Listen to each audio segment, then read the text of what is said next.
Presiden Prabowo Subianto berharap ada investigasi terkait penembakan warga negara Indonesia di Malaysia.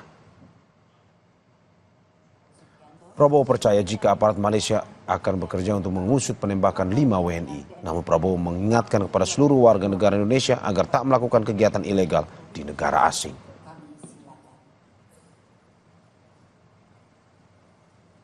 Ya, itu sedang kita tentunya berharap ada investigasi, ya kan. Tapi sekali lagi saya ingatkan bahwa jangan mau ikut-ikut dalam kegiatan ilegal. Kalau nyelundup ke negara asing, risikonya negara asing akan bertindak.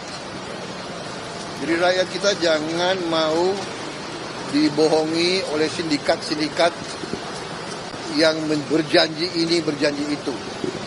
Ya, kita waspada, kita ingatkan, tapi kita juga yakin bahwa pihak Malaysia akan melaksanakan penyelidikan yang terbaik.